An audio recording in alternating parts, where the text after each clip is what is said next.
रवि जैन। आज हम देखेंगे जेम पोर्टल पर जो नया फीचर आया है पुश बटन प्रोक्योरमेंट। ये काफ़ी टाइम से आ गया था पर इन्होंने रिवाइज करके अभी से इसको अच्छे से पब्लिश किया है। तो इसके बारे में हम जान लेते हैं पुश बटन प्रोक्योरमेंट क्या होता है। तो न्यू ऑन जेम में आप जाके देख सकते हैं।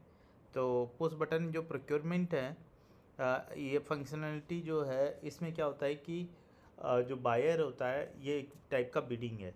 और इस बिडिंग में क्या है कि आपको इवैल्यूएशन नहीं करना है बिट्स का। बिट्स में इवैल्यूएशन नहीं करना का मतलब आप बिट्स में कोई क्राइटेरिया नहीं रख रहे कि इवैल्यूएशन के लिए कोई क्राइटेरिया नहीं रखना होता है। बिट्स में जो है आपको रेट की रीजनेबिलिटी भी आपको नहीं है सोल्व करनी होती है। ये क्या करना होता है, रेट रीजनेबिलिटी भी सिस्टम ही असरटेन कर देगा और आपको केवल ऑर्डर प्लेस करना है। तो ये जो पुश बटन प्रोक्योरमेंट है वो एक जो DOE डिपार्टमेंट ऑफ एक्सपेंडिचर का जो मेमोरेंडम है उसके अकॉर्डिंग है। इसमें क्या है कि जो टोटल प्रोक्योरमेंट वैल्यू है वो 5 लाख के अकॉर्डिंग अप टू 5 लाख ही हो सकती है, इंक्लूसिव ऑफ ऑल टैक्सेज। और दूसरा इंपॉर्टेंट चीज़ है कि पुश बटन प्रोक्योरमेंट में स्प्लिटिंग ऑफ रिक्वायरमेंट नहीं हो सकती। मतलब ये नहीं होगा कि एक MSC या परचेज प्रेफरेंस इस टाइप की कोई सी भी कंडीशन नहीं डाल पाएंगे आप। तो केवल एक बीडर को ऑर्डर जाएगा। एक तरीके से 5 लाख तक का है। आप कई बार जैसे डायरेक्ट परचेज करना चाह रहे हैं कोई आइटम का, डायरेक्ट परचेज या L1 परचेज कर रहे हैं, उसके बजाय आप पुश बटन प्रोक्योरमेंट कर सकते हैं। उस केस में क्या है कि आप केवल क्या है कि बीडर्स को नई प्राइस डालने का ऑप्शन दे रहे हैं। L1 परचेज या डायरेक्ट परचेज में जो लाइव प्राइस है जो उस पर ऑर्डर प्लेस कर रहे हैं, पर इसमें क्या कर रहे हैं कि आप बिडिंग करके ये और ट्राई कर रहे हैं कि अगर और कोई रिड्यूस प्राइस आ जाए। जब आपने बिडिंग करेंगे तो वेंडर्स को जो उनका कैटलॉग है वही ऑफ़र करना है, बस उनकी प्राइसेज उनको डालना है। तो केवल प्राइसेज डाल लेंगे और 5 लाख तक का ये है। तो बेसिकली क्या हो गया कि ये जो L1 परचेज वाली जो फंक्शनलिटी थी उसी को एनहांस कर दिया। L1 परचेज में लाइव जो ऑलरेडी एग्जिस्टिंग प्राइस है जिस मोमेंट पे ही है, इसमें क्या है कि आपको बिडर को ऑप्शन है कि वो प्राइस रिवाइज करके डाल सके। जो ये मेथड है वो केवल सेलेक्ट कैटेगरीज के लिए ही अलाउड है, ऐसा नहीं कि सभी के लिए अलाउड है। जो जेम ने सोचा है कि जहाँ पर जहाँ पर 10 सोर्सेज लिस्टेड है और मार्केट प्लेस में बिल्कुल क्लियरिटी है कि भाई हाँ ये बिल्कुल सही सोर्सेज है, उन्हीं के लिए कॉन्ट्रैक्ट जो है डायरेक्टली ऑन जेन सिस्टम विदाउट ह्यूमन इंटरवेंशन के बिना कॉन्ट्रैक्ट प्लेस होगा। इसका मतलब क्या है कि इवैल्यूएशन नहीं कर सकते आप बिट्स का, मतलब टेक्निकल इवैल्यूएशन करने की ज़रूरत नहीं है और रिटेनेबिलिटी की ज़रूरत नहीं है।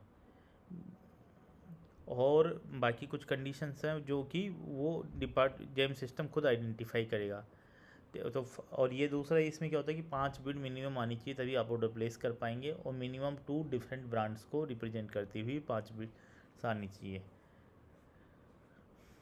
जो भी आप बिडर्स हैं वो उसमें क्या होगा कि जो रेफरेंस प्राइस है पोस्ट उससे ज़्यादा भी कोट कर सकते, कोई बात नहीं, कम ही कोट करो ये जरूरी नहीं है।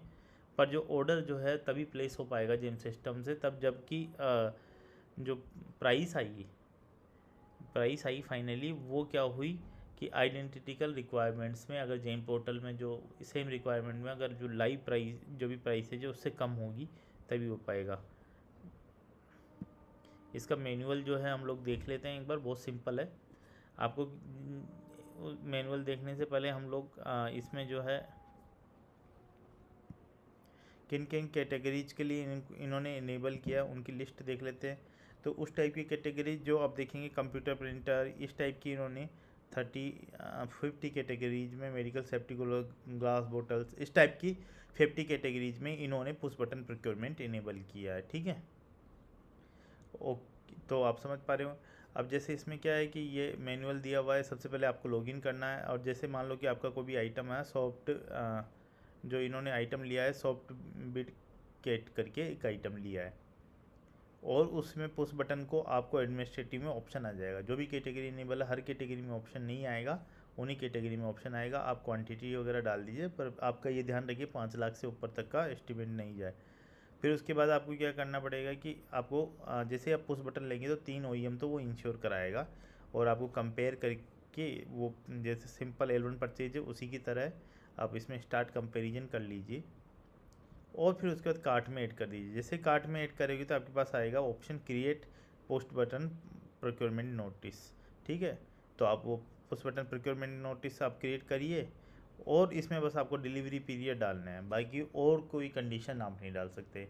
जैसे कि एक तरीके से जो मतलब एक तरीके से कैटलॉग की प्राइसेज है वो उस तरीके से आप जैसे लाइव डायरेक्ट L1 परचेज है उसमें कोई कंडीशन थोड़ी डाल सकते अपनी तरीके, बिडिंग में ही आप कंडीशन डाल सकते। तो ये बिडिंग है बट इसमें केवल प्राइसेज की बिडिंग है, कंडीशंस की कोई बिडिंग नहीं है एक तरीके से। तो इवेल्यूशन भी नहीं कर सकते आप बिडर्स का। जैसे आप मान लो L1 परचेज में बिडर का कोई ये थोड़ी देखते हैं कि भाई वो बिडर ने पास्ट एक्सपीरियंस है कि नहीं है, या उस टाइप की कोई कंडीशन है, सिमिलर प्रोजेक्ट्स का एक्सपीरियंस है कि नहीं है, वो ही सिमिलर है।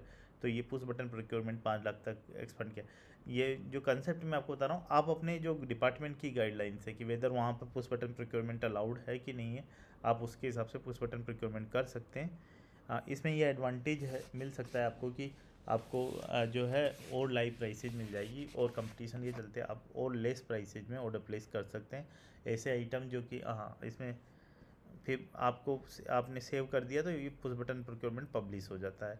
फिर उसके बाद आपके पास ऑब्वियसली बिडर्स जो है बिडर को उसमें जो भी PPB नोटिस है बिडर देख सकते हैं और उसके बाद उनको प्राइस शीट डालना है बस बिडर्स को।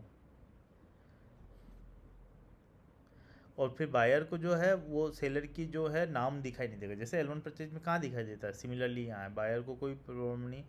और दूसरा ये जो है स्टेटस ऑलरेडी एक्सेप्टेड ही आएगा, इसमें कुछ मतलब इवोल्यूशन नहीं करना है अनलेस कुछ मान लो बिडर कैंसिल, बिडर जो है सस्पेंडेड हो जाए, वो अलग चीज़ें हैं। बट मतलब ये जो स्टेटस है वो ये सिस्टम ही एवेल्यूएट करेगा। आप एवेल्यूशन डिटेल्स पे जब आप क्लिक करेंगे तो एवेल्यूशन डिटेल्स पे आप जब क्लिक करेंगे तो उस केस में आप ये देख सकते हैं कि उसने क्या स्पेसिफिकेशन ऑफ़र किए हैं वो आप एवेल्यूशन डिटेल्स में देख सकते हैं।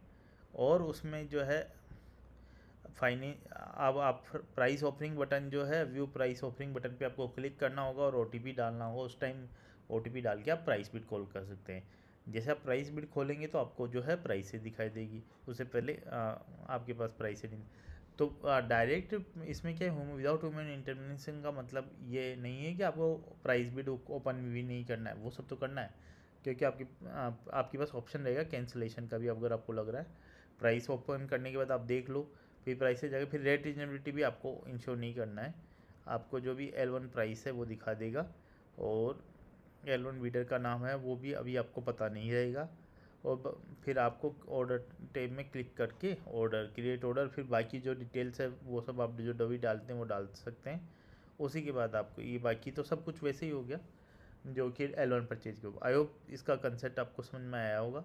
आप कोई भी डाउट कमेंट बॉक्स में पूछ सकते हैं। Thank you very much.